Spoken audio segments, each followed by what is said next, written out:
ಇನ್ನು ಕಲಾಪ ಕದನದ ಮಧ್ಯೆ ಸಚಿವರು ವರ್ಸಸ್ ಶಾಸಕರ ನಡುವೆ ಸಂಘರ್ಷ. ದಾವಣಗೆರೆಯಲ್ಲಿ ಕಾಂಗ್ರೆಸ್ ಶಾಸಕ ವರ್ಸಸ್ ಸಚಿವ ಎನ್ನುವಂತಹ ಪರಿಸ್ಥಿತಿ ಇದೆ. ಬಸವರಾಜ್ ಶಿವಗಂಗಾ ವರ್ಸಸ್ ಎಸ್ ಮಲ್ಲಿಕಾರ್ಜುನ್ ನಡುವಿನ ಸಂಘರ್ಷ. ದಾವಣಗೆರೆ ಜಿಲ್ಲಾ ಉಸ್ತುವಾರಿ ಸಚಿವರ ಬದಲಾವಣೆಗೆ ಪತ್ರ ಬರೆಯಲಾಗಿದೆ.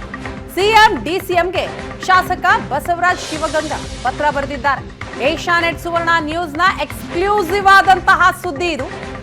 ಉಸ್ತುವಾರಿ ಸಚಿವರಿಗೆ ಬಿಜೆಪಿ ಜೊತೆ ಹೊಂದಾಣಿಕೆ ಇದೆ. ಬಿಜೆಪಿ ಜೊತೆಯ ಹೊಂದಾಣಿಕೆಯಿಂದ ಕಾಂಗ್ರೆಸ್ಗೆ ಮುಜುಗರ ಆಗ್ತಾ ಇದೆ.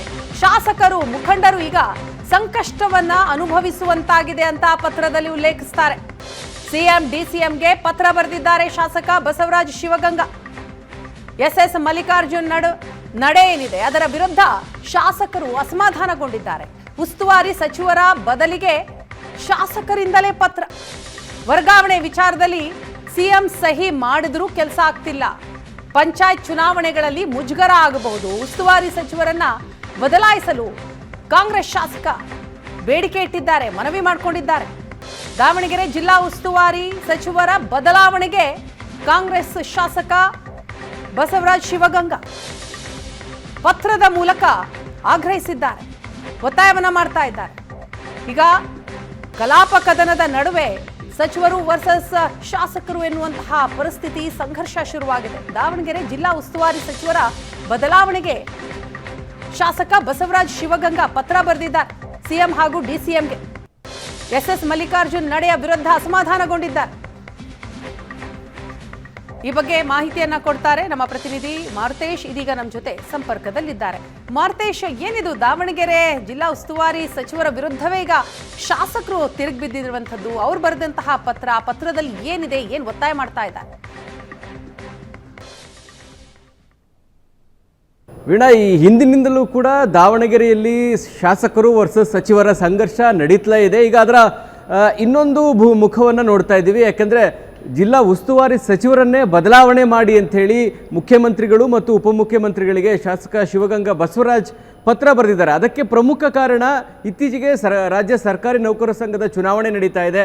ಜಿಲ್ಲಾ ಅಧ್ಯಕ್ಷರ ಸ್ಥಾನದ ಚುನಾವಣೆಗಳು ಕೂಡ ನಡೀತಾ ಇದೆ. ಅಲ್ಲಿಯೂ ಕೂಡ ಕಾಂಗ್ರೆಸ್ ವರ್ಸಸ್ ಬಿಜೆಪಿ ಅನ್ನುವಂಥ ಪರಿಸ್ಥಿತಿ ಇದೆ. ದಾವಣಗೆರೆ ಜಿಲ್ಲಾಧ್ಯಕ್ಷ ಸ್ಥಾನಕ್ಕೆ ಓಡನೆಪುರ್ FDA ಅವರು ಲೋಕೋಪಯೋಗಿ ಇಲಾಖೆಯಲ್ಲಿ ಕೆಲಸ ಮಾಡ್ತಾರೆ. ಅವರು ಗೆದ್ದಿದ್ದಾರೆ, ಕಾಂಗ್ರೆಸ್ನ ಅಭ್ಯರ್ಥಿ ಸೋತಿದ್ದಾರೆ. ಸೊ ಈ ಕಾರಣಕ್ಕಾಗಿ ಅವ್ರನ್ನ ವರ್ಗಾವಣೆ ಮಾಡಬೇಕು ಅಂತೇಳಿ ಕಾಂಗ್ರೆಸ್ನ ಶಾಸಕರು ಎಲ್ಲರೂ ಕೂಡ CM ತನಕ ಹೋಗಿ ವರ್ಗಾವಣೆ ಮಾಡಿಸಿದ್ದಾರೆ. ಆದರೆ ವರ್ಗಾವಣೆ ಆಗಿ ಅವರು ಬಿಡುಗಡೆ ಆಗುವಂಥ ಸಂದರ್ಭದಲ್ಲಿ ಎಸ್ ಮಲ್ಲಿಕಾರ್ಜುನ್ ಅವರು ಓಡನ್ಪುರ್ ಅವರ ವರ್ಗಾವಣೆ ಆಗಕೂಡದು ಅಂತೇಳಿ ಅವರು ಅದೇ ಸ್ಥಾನದಲ್ಲಿ ಮುಂದುವರಿಯೋದಕ್ಕೆ ಒತ್ತಡ ಹಾಕಿ ಅದನ್ನು ಸದ್ಯಕ್ಕೆ ಸ್ಟೇಗೊಳಿಸಿದ್ದಾರೆ. ಅಂದರೆ ಮುಖ್ಯಮಂತ್ರಿಗಳ ಮೇಲೂ ಕೂಡ ಒತ್ತಡ ಹಾಕಿ ವರ್ಗಾವಣೆ ಆಗದ ರೀತಿ ಅವರನ್ನ ಕರ್ತವ್ಯದಿಂದ ಬಿಡುಗಡೆ ಮಾಡಿಸೋದ ರೀತಿ ಪ್ರೆಷರ್ ಹಾಕಿ ತಡೆದಿದ್ದಾರೆ. ಅಂದರೆ ಕಾಂಗ್ರೆಸ್ ಬೆಂಬಲಿತ ಅಭ್ಯರ್ಥಿ ಸೋತಿದ್ದಾರೆ, BJP ಬೆಂಬಲಿತ ಅಭ್ಯರ್ಥಿ ಗೆದ್ದಿದ್ದಾರೆ. ಅವ್ರನ್ನ ಉಳಿಸ್ಕೊಳ್ಳುವಂಥ ಪ್ರಯತ್ನವನ್ನು ಸಚಿವರು ಮಾಡ್ತಾ ಇದ್ದಾರೆ.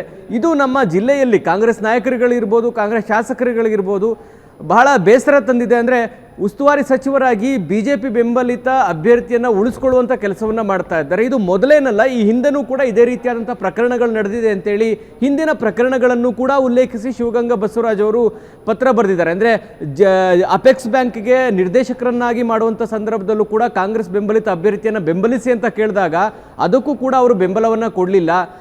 ಅಂದರೆ ಇಡೀ ಜಿಲ್ಲೆಯಲ್ಲಿ ಕಾಂಗ್ರೆಸ್ನ DCC ಬ್ಯಾಂಕ್ನ ಹಿಡಿತಾ ಇದ್ದರೂ ಕೂಡ ರಾಜ್ಯ ಅಪೆಕ್ಸ್ ಬ್ಯಾಂಕ್ಗೆ ನಿರ್ದೇಶಕರನ್ನಾಗಿ ಮಾಡುವಂಥ ಸಂದರ್ಭದಲ್ಲೂ ಕೂಡ ಸಚಿವರು ಸಹಕಾರ ಕೊಡಲಿಲ್ಲ.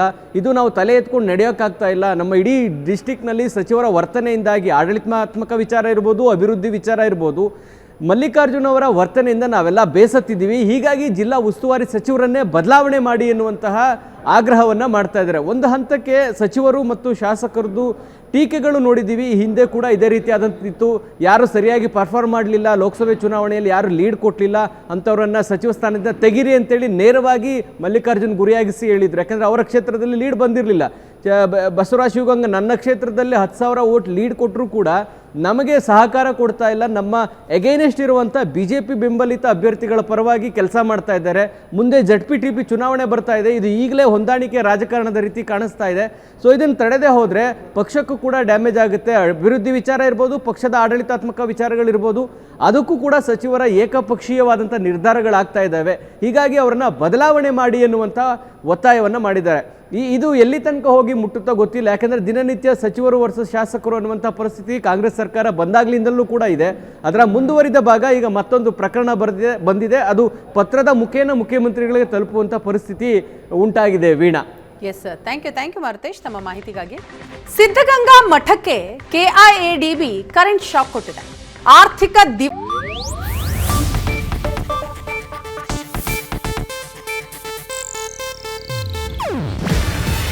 ಇದು ಏಷ್ಯಾನೆಟ್ ನ್ಯೂಸ್ ನೆಟ್ವರ್ಕ್ ಪ್ರಸ್ತುತಿ. ನೀವು ನೋಡ್ತಿದ್ದೀರಾ ಏಷ್ಯಾನೆಟ್ ಸುವರ್ಣ ನ್ಯೂಸ್.